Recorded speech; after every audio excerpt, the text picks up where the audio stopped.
Hello, everyone, and welcome. My name is Gary Parker. I'm the Associate Dean for External Affairs at the Brown School at Washington University in St. Louis, where I also have the great privilege of serving as the inaugural director of the Clark Fox Policy Institute. And welcome to Open Classroom.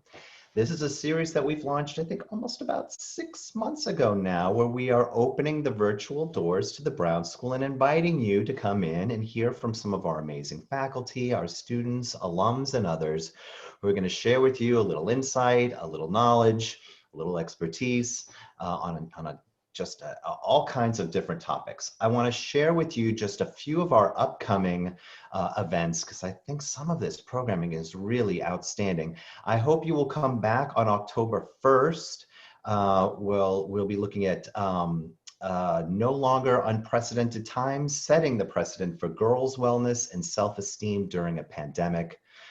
October 5th is the first of a three-part series called Two Pandemics, One Election: Race, Identity, and the Future of Democracy.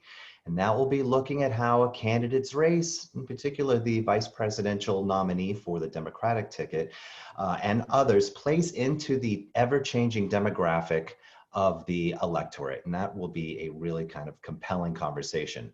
Also on Tuesday, October 6th, tracking the economic fallout of COVID-19, the recession, and the economic impacts of COVID-19 in Missouri and the nation. That will be a conversation that's led by my friend, Dr. Tim McBride, who is really an expert in these particular areas. And then one last one I want to give a plug to is on October 12th at 9 a.m. We're having a talk called The Racism Inherent in Current Immigration Laws and Policy, by a really amazing lawyer, Javed Ghazali. So I hope that you will be able to join us. I will put a link in the chat section so that you can go directly to the registration page and sign up for those offerings and so many others. I know that no matter what your interest is, you'll find something that you like there.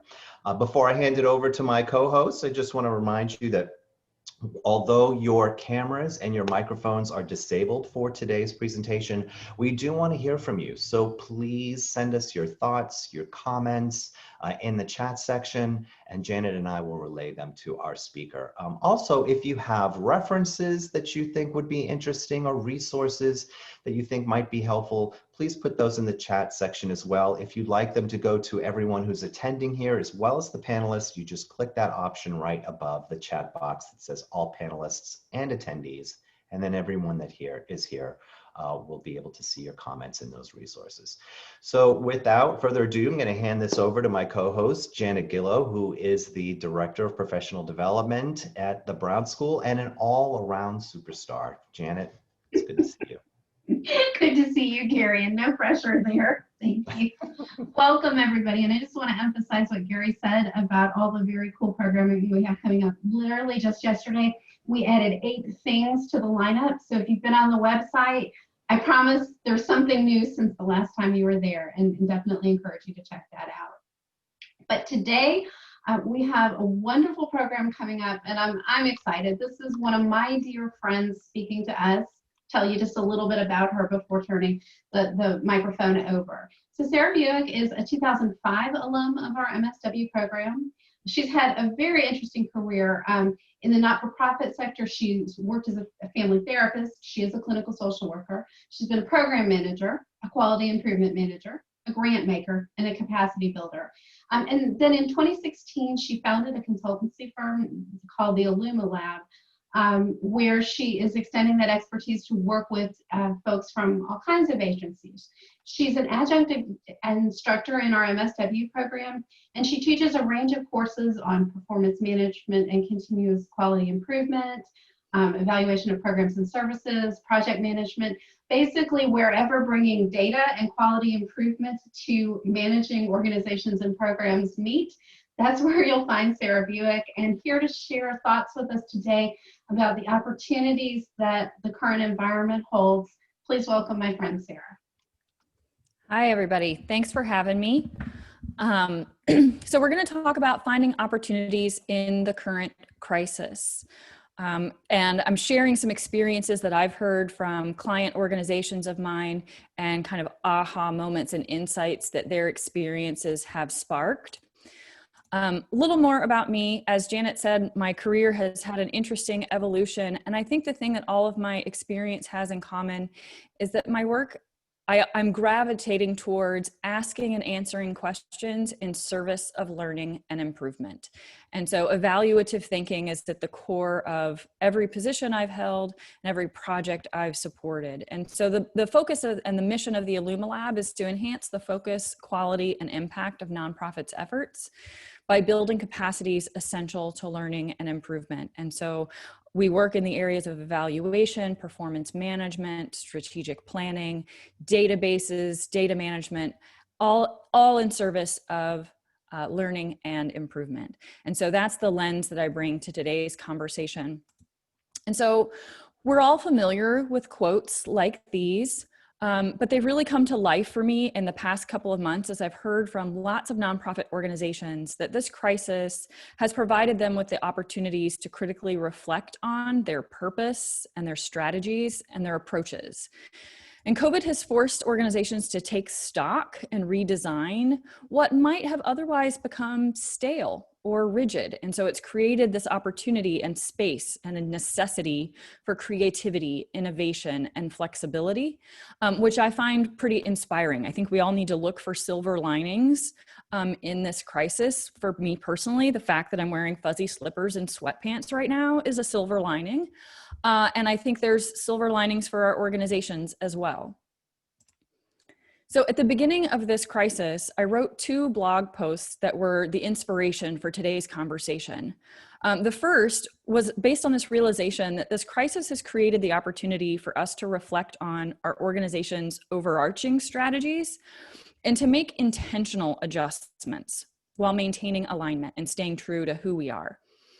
So for example, this crisis helped one organization realize that it wasn't serving the most vulnerable members of its community. When the pandemic hit and the economic fallout became very real, they felt the urge to use their resources and expertise to support those who were most impacted by the crisis, but they realized that they didn't have those relationships.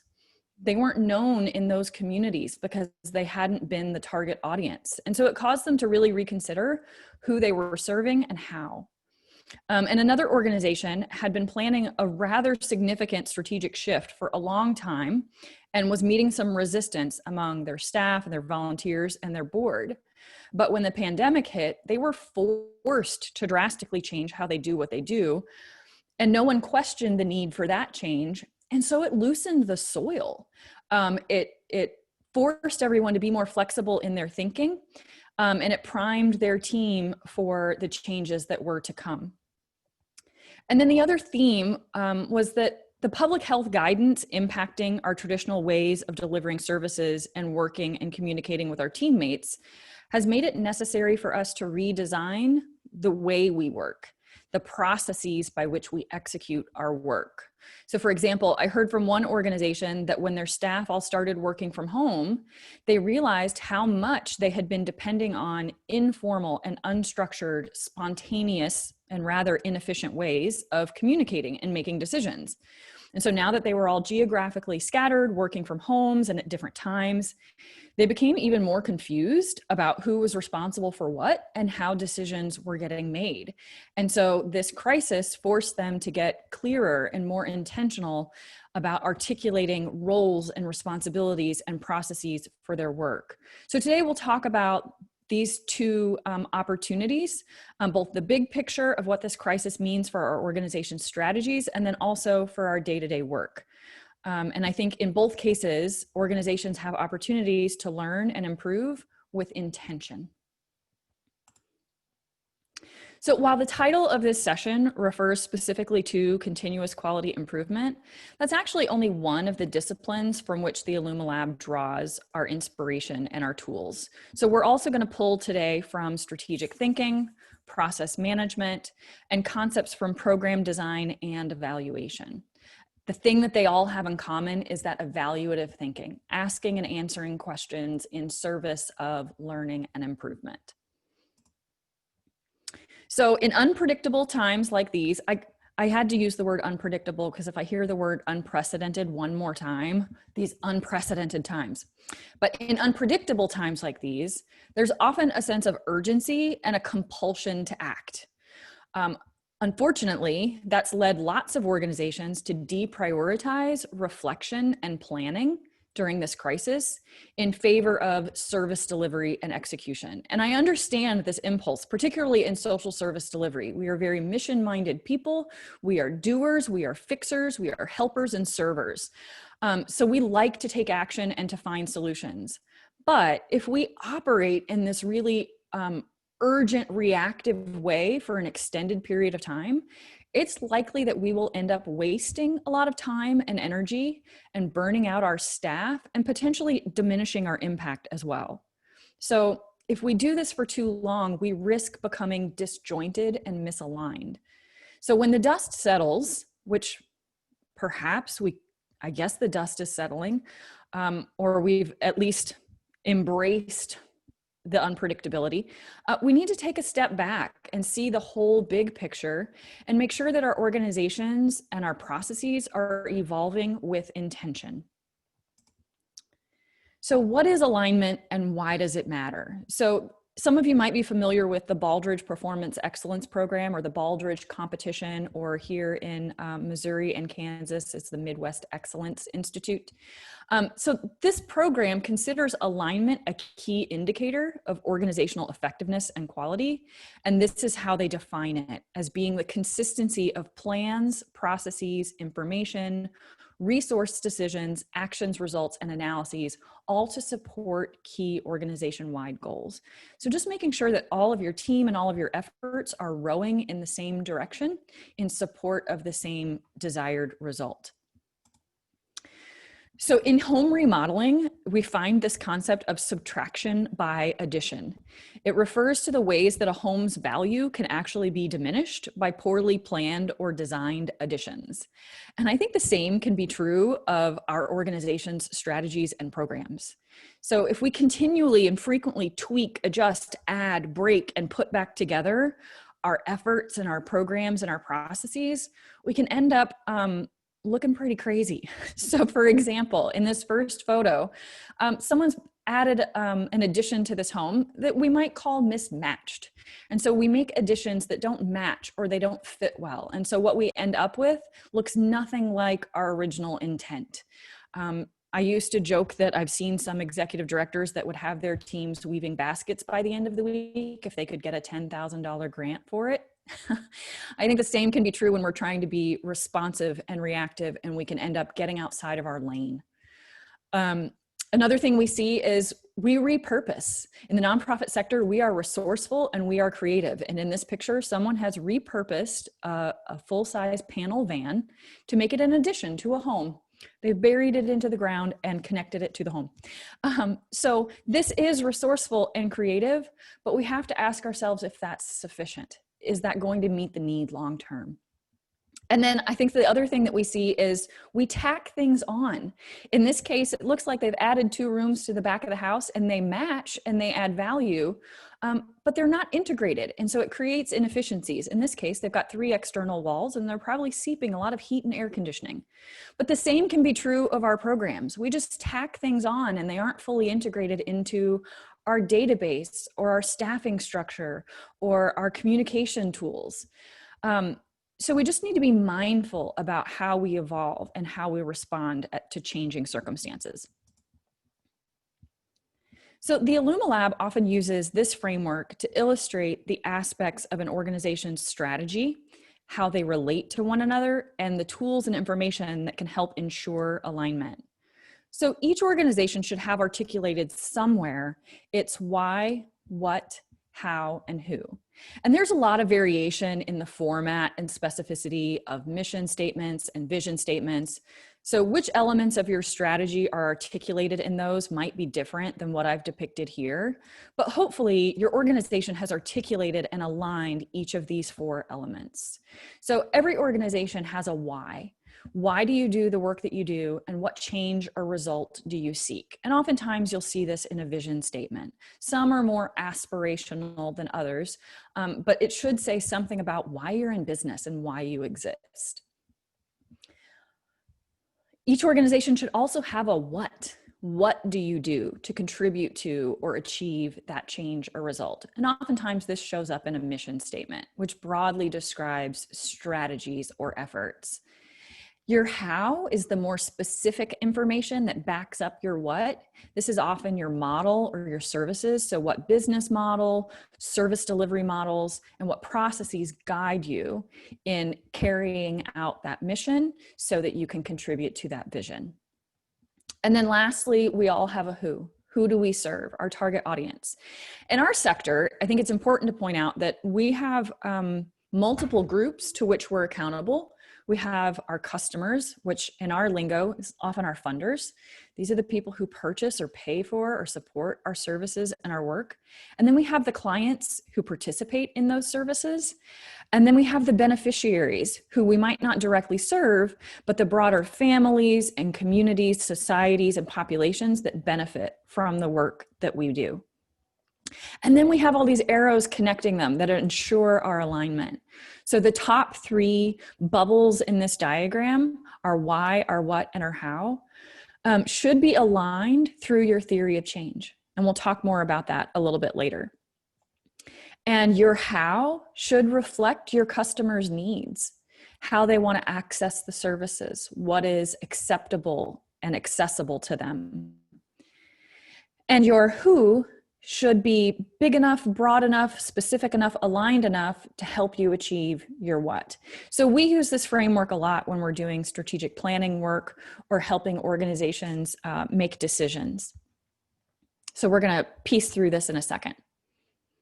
So our organization's whys theoretically should be deeply rooted in our organizational values and our history and community need. So only the most fundamental crises or opportunities should shift this. Instead, when we're in such unpredictable times and in the midst of so much change, now's when we need to reconnect with and recenter our why. Why do we do the work that we do? And keep our eyes focused on that when everything else is swirling around us and it feels like everything else is in question. Now's the time to recenter our why. Similarly, your who or your target audience is not likely to change much during this type of disruption. So established organizations have relationships with communities and populations. And in a time of crisis, it's unlikely that you'd try to reach out to an entirely new population. However, the needs of the population that you seek to reach might have drastically changed. And so in these times, it's really important to reach out and reassess those needs. Be willing to look beyond your current services and offerings to examine the impact of other needs on the issues that you seek to address. So try to see the whole picture and recognize that that might mean changing your how. So there are some tools that come to us from the Continuous Quality Improvement Toolkit called Voice of Customer. And these are just ways of eliciting customer or client feedback or input. I find there's a lot of jargon in some of these disciplines like continuous quality improvement. And so Voice of Customer is just a fancy term for surveys, focus groups, interviews. But we know that organizations are trying to adapt so quickly that we don't have time to launch a full-scale needs assessment right now. But there are simple ways and simple tools that you can integrate into your existing strategies and documents. Just add a few extra questions to your existing exit interview or your annual survey to gather some information that will help you keep your finger on the pulse of what's changing. We'll talk about a more specific tool a little bit later to help you organize what you're hearing from your target audience about what they need. If your client's needs have changed, which is very likely in these times, it's necessary to reconsider what you do and how you do it. while still remaining in service of your why. So this is where we start to hear about mission drift, right? Organizations drifting too far outside of their lanes, reinventing themselves too quickly and without enough thought, and just getting lost in the moment. We know that we need to be flexible and we need to adapt, but we need to remain centered on our why. So ask yourself if your what is still sufficient to achieve your why, for example. Or is your how still appropriate given the changing environment and the needs of your clients, for example? So up until this point, we've been talking about internal alignment, making sure that your organization's strategies remain aligned with the needs of those you're serving and with your intentions and your reason for existing. But we have to acknowledge that we also need to be aligned with our environment and adapting to what's changing around us. And so in these times, we know that economic impacts are very real and they're changing what our clients need from us. Healthcare, people's access to healthcare, people's need for healthcare, then people's actual health and mental health are being impacted. People's access to their social support systems and the strength of those support systems, and systems like schools have been so disrupted. So it's important also to pause and take a look around at the environment, how it's changed, and what that might mean for your what and your how. So I've seen that we've had a hand raised and there's some activity in the chat. Janet, does it make sense to pause now for anything, or should I keep going? I say keep going. For the audience, we're not able to respond to a hand raise, but certainly throw any comments or questions in the chat, and we'll either address them at pauses in the presentation or at the very end. Thanks, Sarah. Great.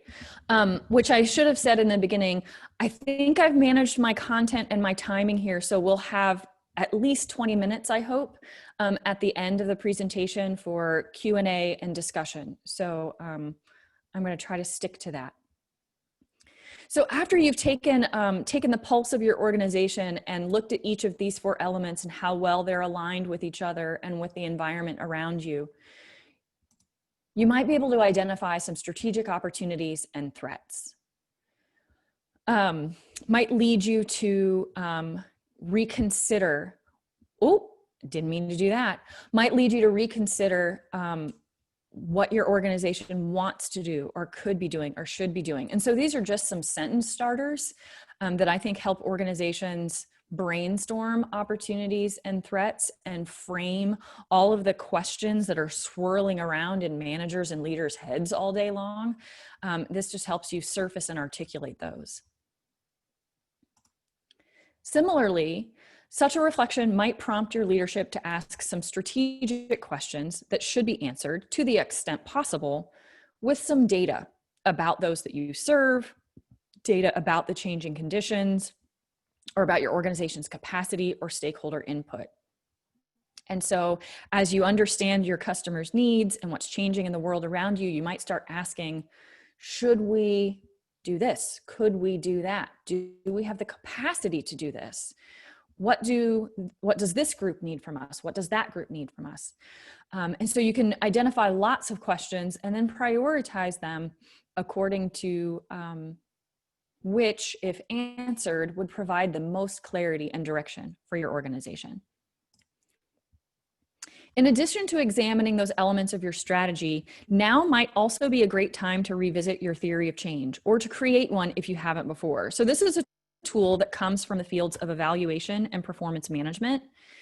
So whether explicit or implicit, organizations have beliefs about how change happens, about the conditions that are necessary and sufficient to achieve the change that your organization seeks. And so in times like these, those conditions are changing. What you thought was essential might now be impossible. And new challenges create the need for new conditions in order for your organization to achieve impact. And so now's a great time to revisit your theory of change. So some people, some thought leaders, some consultancies use the term logic model and theory of change interchangeably, but we don't at the IllumiLab. We see them as related tools, but with unique purposes and value. And so a theory of change articulates the messy and complex set of conditions that need to be real or true in order for your desired result to be realized.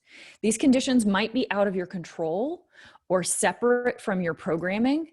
So in this way, a theory of change is often messier and bigger than your program design or what your organization can handle, but it helps you to acknowledge all the ways that other factors in a system are impacting the people that you serve and your ability or your likelihood to achieve your ultimate goal.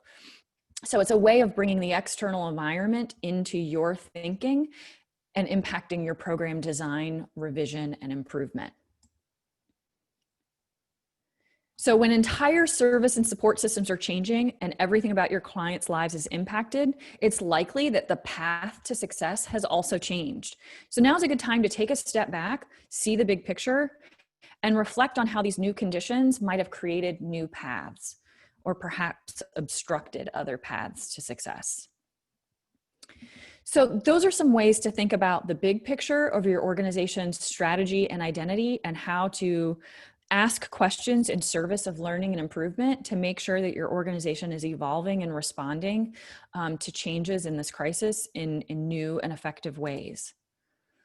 But not only is this an opportunity to reconsider the big picture of what we do and how we do it, but also to reconsider how we carry out our work, the day-to-day processes that we use internally and when interacting with our clients. So with staff working from home and services being delivered virtually or in socially distanced ways, using new protective equipment and practices, I had to teach a class while wearing a face mask and perhaps at times a face shield. That impacted how I went about my work. Using new technology, staff and clients changing their schedules and routines because now everyone has competing demands. They've got kids at home instead of at school and they're caring for other loved ones who aren't able to get out and about as they normally would. We can't do our work in the way that we used to. And trying to retrofit our existing processes with technology and all these new conditions is likely a recipe for frustration. So unfortunately, lots of social service organizations already spend too little time thinking about how they work and their processes. Remember I said we're mission-minded folks. We want every ounce of our energy and our time to go towards delivering services, which means we don't spend enough time thinking about how we work. So many organizations don't have defined processes, and they're already reinventing the wheel every time they do their work. So now's a great chance to reflect on and improve your processes too. So what do I mean when I say process?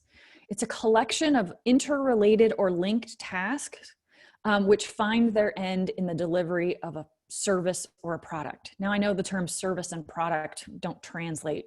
Service does, but product doesn't translate real well to social services. Another definition is a set of activities that once completed will accomplish an organizational goal. So I've given some examples of common processes. You have an intake process or a hiring process. You have a process for how you onboard your staff, how you submit your billing, how you write a grant, etc. These are all processes.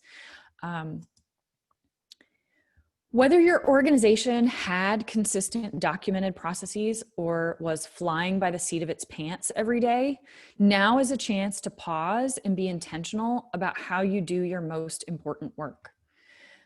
Before you try to replicate your old process in new ways, for example, using new technology, stop and ask yourself if the old ways of working were effective. Is that a process worth trying to replicate or retrofit? Were they confusing or frustrating or inefficient? And if so, now's the perfect opportunity or the perfect excuse to fix them.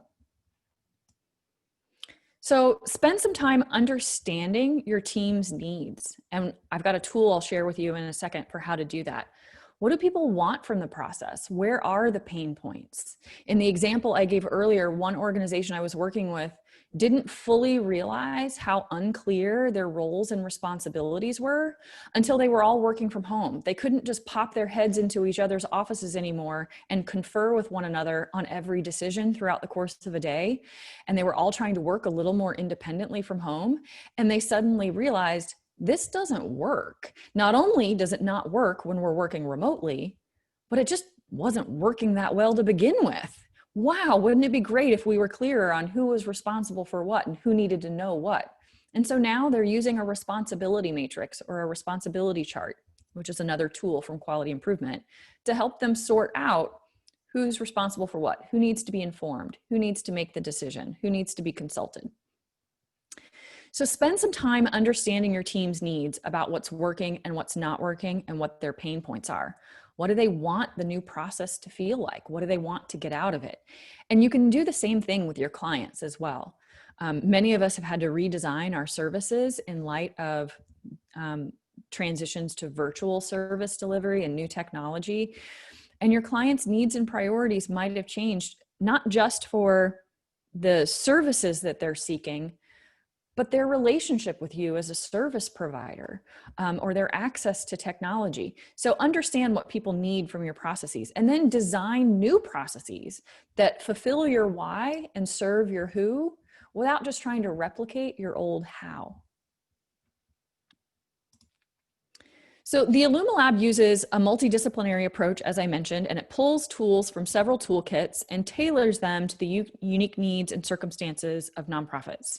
So by tools, I mean activities, processes, and products that should support our planning, decision-making, learning, and improvement.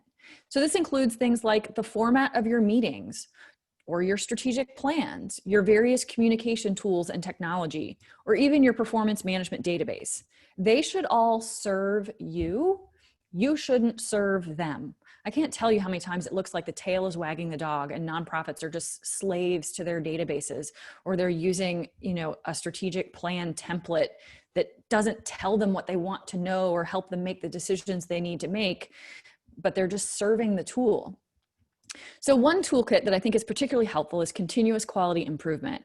And it has a really big and diverse toolkit of activities and templates that can help teams gather the information that they need to adapt and to improve their focus and quality and impact. So we're going to look at just a couple as a sampling that seem particularly relevant in these changing times. So this one's called a requirements table. And it helps an organization organize and analyze the requirements of its customers. And again, we have lots of different groups of customers. We have our funders, we have our clients, and we have broader communities and beneficiaries. We also don't need to forget our internal customers. So as you have to change the way that you work and communicate and make decisions, think about your other staff, your support departments, your service delivery departments. They are also customers. So think about all of those different groups of people and what do they want or need or require from us. So in CQI, they use the term product requirements and process requirements. And the term product doesn't translate real well to social service delivery, but what we mean here are the results, what's supposed to come out the other end of the process. And then process requirements are about what do we require of the process, of the experience, of the relationship. So we're asking people, what do you need to get out of this process? And what do you want this process to feel like? So whether you're reconsidering your intake or enrollment process, what your clients need from that process is probably a clear and timely decision about whether or not they're eligible. Or they need written documentation of how to further navigate the services. And they might have some new process requirements in this time. I need to be able to access it over the phone. I don't have reliable internet. I don't have a webcam. So I need it to feel like this, and I need it to happen in this way. So this can be a tool for helping you organize all the input and feedback that you're getting when you're assessing people's changing needs. Just as an example. Another tool that I love, and by the way, there's an entire workshop on this coming up in November, so more information on that in a second. Process mapping. When organizations need to get really clear on how they do what they do and some of their most important work, I love process mapping. It's just a visual way of depicting the flow of a process, including the tasks and the decisions and who's responsible for those. It's a great training and supervision tool. It's also a great communication tool to help different departments and staff members understand each other and understand how my work impacts your work. So it increases transparency, collaboration, and consistency. And it helps you work with intention and be really clear about how we do what we do. And so when roles and responsibilities are changing, when the way that you carry out your work necessarily has to change because everybody's working remotely or in a socially distanced way, it could be a great time to stop and visualize how you do what you do and make sure everybody's really clear on that. So as I mentioned, there's a whole workshop coming up on this in November on using process management to thrive during growth, transition, and turnover. And that's one of the offerings in the professional development program here at the Brown School. So you can find more information on their website and you can register for that. So we'll talk a lot more about process mapping, but also process management, how to organize your work in terms of processes so that you can focus on improving processes rather than singling out people. Oftentimes when things break down in organizations, there's a tendency to blame people, which puts people on the defense. Instead, if you can blame the process and fix the process, it fosters a little more collaboration and empathy. So that's a great management tool, particularly during transition and turnover, which I know a lot of you are experiencing right now. Just want to highlight a couple more resources. On our website, there's a resources page with links to some of our favorite tools, some of which I've mentioned today, including the Quality Toolbox, which is just an encyclopedia of all kinds of tools that organizations can use to make decisions and set priorities. And then also our blog, Igniting Insights. You can search by category, and there's an entire category in there about learning, process management, strategy, and evaluative thinking. So those are all available. And as I mentioned, today's session was inspired by 2 blog posts that you can find there. So that concludes the content for the presentation. So I have achieved my goal of leaving plenty of time for discussion and Q&A. Should I stop sharing my screen, Janet? Yeah. Let's do. Great. All right. So we are open for questions. Wonderful. So for the audience, if you can throw your questions and comments in chat, that would be wonderful. Sarah, that was so helpful, so interesting. I have to say I had my hat on the whole time thinking about the changes that we've made in Brown School Professional Development. This is not a series that we had. This is not a way that we served our who. It's a new what, but the same why. That language was super helpful, and I'm going to take a look at that chart and think more about that after. But we definitely want to give the audience a chance to jump into the conversation. And leading off, and I recognize that when we're talking about critiquing our own organizations, we may wish to do so discreetly. If we're talking about our lessons learned. So I want to let the audience know you can message just the panel, and the rest of the audience doesn't have to know who you're with. And we will also honor that if you don't make it clear who you're working for, so that it's not a question of criticizing. Nobody can look back at the last 6 or 7 months and think that they hit absolutely everything perfectly. And so to that end, if an organization had no choice but to pivot without reflection, hair on fire, everything changed all at once, but people needing service, staff that were very committed to getting the job done. Now we're a few months down the road, the adrenaline wave is worn off, but maybe we're operating in not the most considered way. How would you suggest, or at what point would you suggest it's time to kind of come back and reassess? Sure. Yeah, I want to emphasize first, it's never too late to be reflective. I mean, there are all these idioms like you can't unring the bell and the horse is out of the barn. We're building the plane while we're flying it, right? Our work is continually evolving. And so we need to be continually questioning it and reflecting on it. And so it's never too late. Ideally, organizations have trigger points sort of built in, so where they're consistently reflecting. And so the next opportunity that comes up, whether it's a staff meeting, a board meeting, a department meeting, is a great chance to say, okay, we've been operating in this new world for however many months now.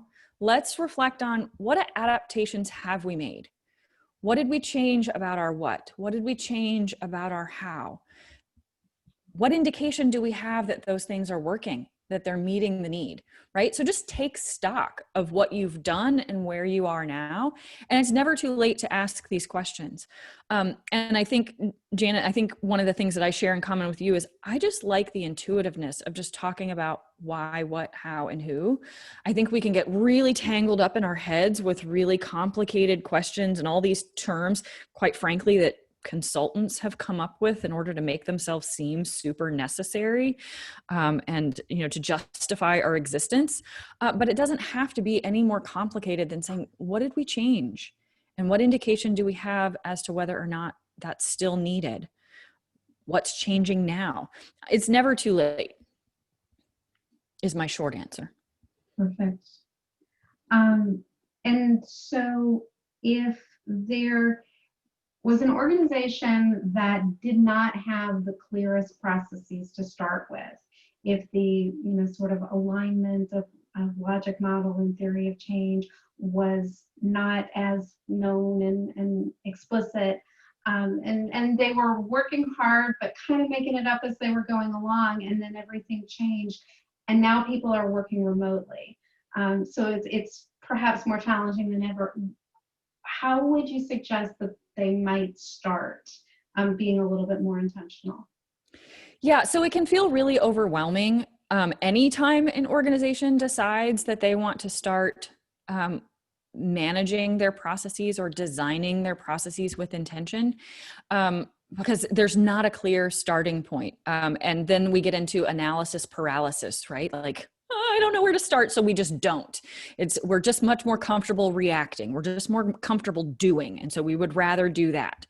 I would say start by identifying what are your key processes. What are the things that are most essential to achieving your desired results? What are the processes that are really the driving force behind doing what you have to do in order to succeed and in order to serve people? There might be 5 of those in your organization, or maybe pick the top 2 for each department or each program and start there. You can also just start with the processes that have the most pain points. Where is there the most frustration, the most confusion? The squeaky wheel gets the grease. If we are constantly getting frustrated with one another every time it's time to submit a bill, an invoice, if we are constantly late on submitting a certain piece of documentation, go where the red flags are. And sometimes that can build some buy-in and build some momentum. If organizations experience some easy wins, they get some immediate relief on something that's important to people, then it kind of builds the appetite for redesigning and critically reflecting, and people kind of catch the bug for curiosity and improvement. That's good. So a question coming in, as someone who just entered the social service world after finishing school, do you have any advice for someone coming into the working world in the midst of these changes and unique circumstances? First, I'm just so sorry that I have so much compassion for certain groups of folks who are hitting key milestones in their lives and in their careers during this really strange time. So I think it's really important when you're starting out any new experience during this time to just ask a lot of questions to understand why an organization is doing what it's doing, why it's doing the way it's doing, so you can get a sense of what is our standard operating procedure and what's an adaptation, so you can manage your own expectations. Because I imagine if you're starting out in an organization or in a career during this time, you might establish a set of expectations around what you're currently seeing and experiencing, which might actually be quite an aberration for the organization and not their normal way of doing things. And so I would just encourage you to be really curious and ask lots of questions to understand, how did we used to do it? And we're doing it this way now. And I think oftentimes new graduates bring that natural curiosity with them and often are reluctant to be the squeaky wheel. So the advice I often give to my students is to recognize the value of their questions. You might think that you're being a pest, or you might think that you are exposing your inexperience, but actually your questions with a fresh pair of eyes are really valuable to organizations. For people who have been in the field for decades or who have been with the organization for a really long time, they appreciate someone coming in with a fresh pair of eyes and asking, why do we do that? Have we ever tried this? What happened when the last time you tried that? So I would say recognize the value of your questions and just be unashamed, be curious. I'll just add one thought, which is networking is happening differently right now, but it is still possible. And something that my job involves a lot of networking, but there's less of it. And when I meet somebody and have an opportunity for a really substantive conversation, and it's somebody I didn't know, it feels so good. It feels so normal. And I think many of us are in pandemic bubbles with our family and our coworkers. So I want to encourage the questioner, respectfully reach out to people that you want to know and ask them if they would do a brief Zoom meeting. You might be surprised, and people might be accessible to you that wouldn't have been under other circumstances. It doesn't hurt to ask. Yeah, one of my former students reached out a couple of weeks ago and we scheduled a Zoom call. She just wanted to talk about how her organization is evolving and how she can add value. She was in my continuous quality improvement class a couple of years ago.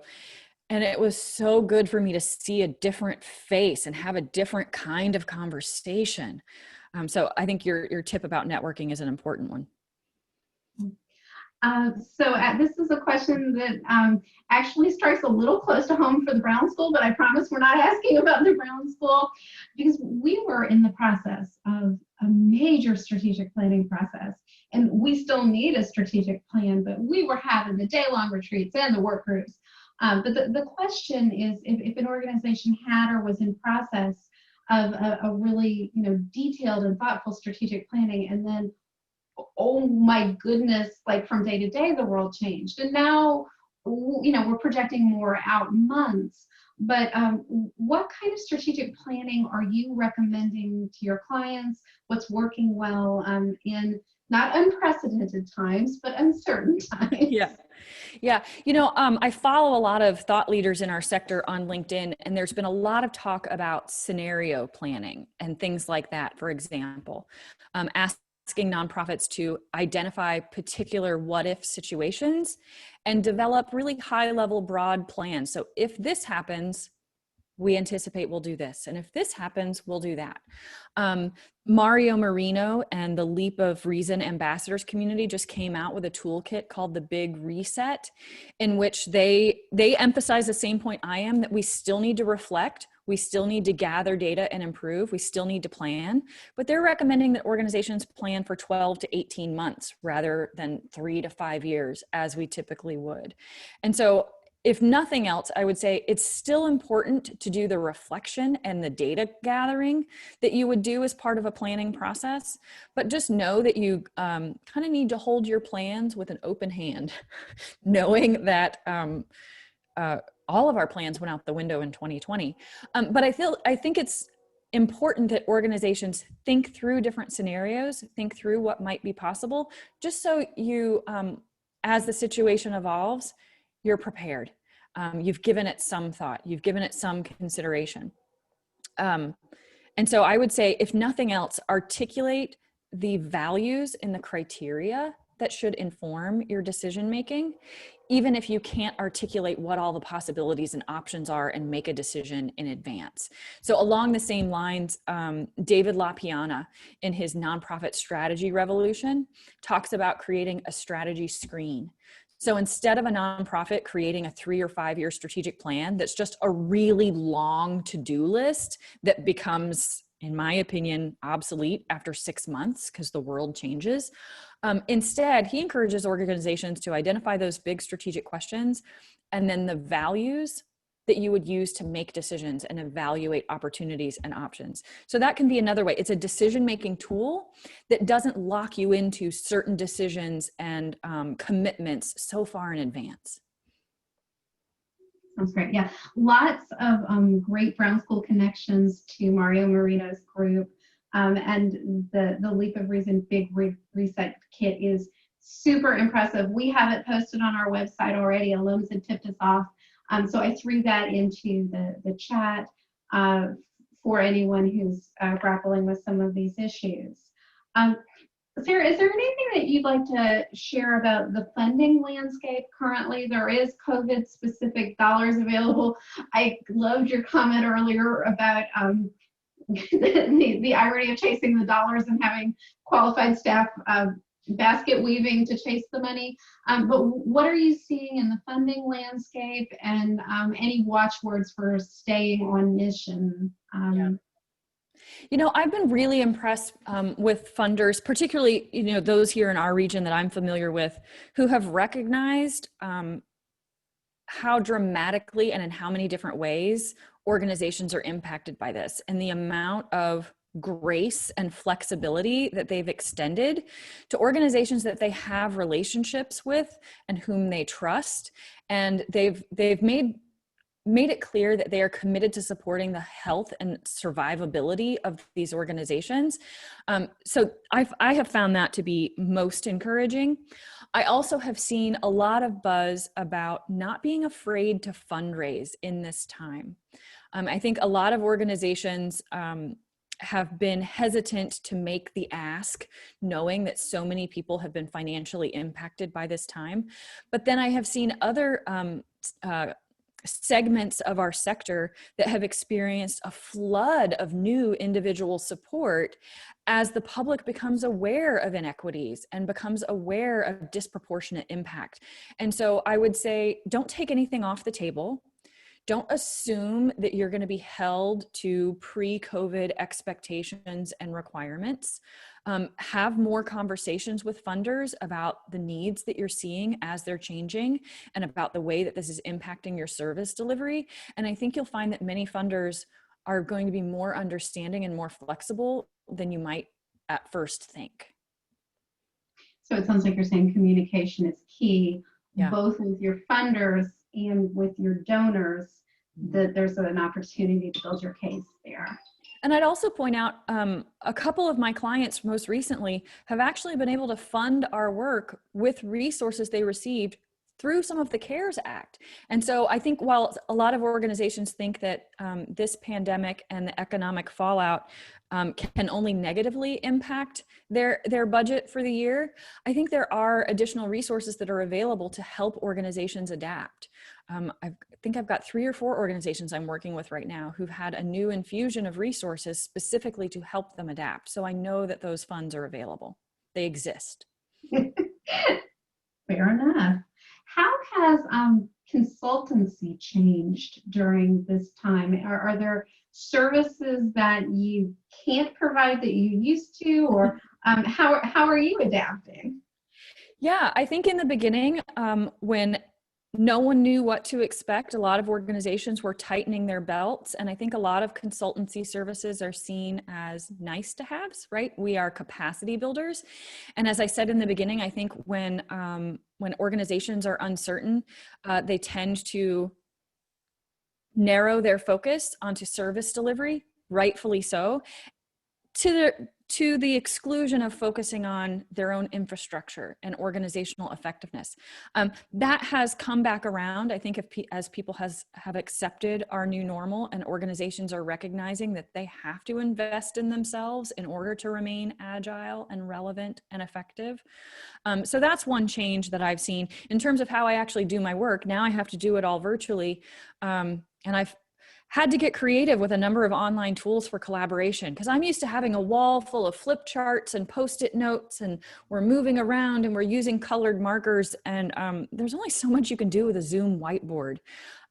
So I will love to get back in person facilitating those kinds of sessions live, but we're doing pretty well with various software that we found.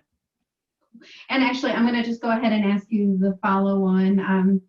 It's okay if it's an endorsement for a paid product. I'm sure there are people who are wishing to be more organized in their project management, their staff management. Are there particular tools that you found valuable that you would want to recommend? Oh, well, in general, I'll recommend Tech Impact as a great resource. They review a lot of technology and software tools for nonprofits. And so they've reviewed project management software, performance management software, and they've made those guides available. I don't know if they've done anything specifically around like virtual collaboration. One tool that I've started using a lot for when I'm facilitating brainstorming and decision-making and things that I would normally do on a whiteboard or a flip chart, I use Idea Flip. And it's a virtual visual flip chart, and you can add post-it notes and you can move them around, you can color code them, you can put them in groups.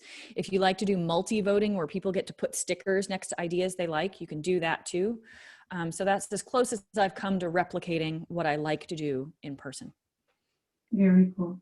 Yeah, we have an upcoming open classroom with Stephen Horowitz specifically on virtual facilitation. So if this part of adapting the work that we knew how to do in physical spaces to virtual spaces of interest, encourage people to take a look at that. Well, Sarah, we are nearly at time. Is there any sort of final thought that you want to offer to the group before sending them out? I think it's just to remain curious, to ask questions, to be willing to critically reflect, and recognize that we're all going to evolve and change. And it's just best if we can do that with intention. And so it's worth making the time to do it, because when we don't, we often end up wasting time and energy just working hard and not smart, to be cliche. It's a good watchword. Well, thank you so much for this conversation. I appreciate the audience weighing in with their questions. I have to say, I'm going to watch the recording of this and take a look at what we're doing in our department. I feel like we think sequentially and we keep our eye on the ball, but that these are really helpful tools, and I'm so grateful to you for sharing them. For the audience, thank you so much for being with us. I hope you'll join us again soon. It is actually kind of Brown School Class of 2005 week, as Courtney Berg is joining us on Thursday. So if that happens to be your class, you'll want to check that out. But until then, everybody, stay healthy and safe, and we hope to see you again soon. Take care. Thank you, everybody.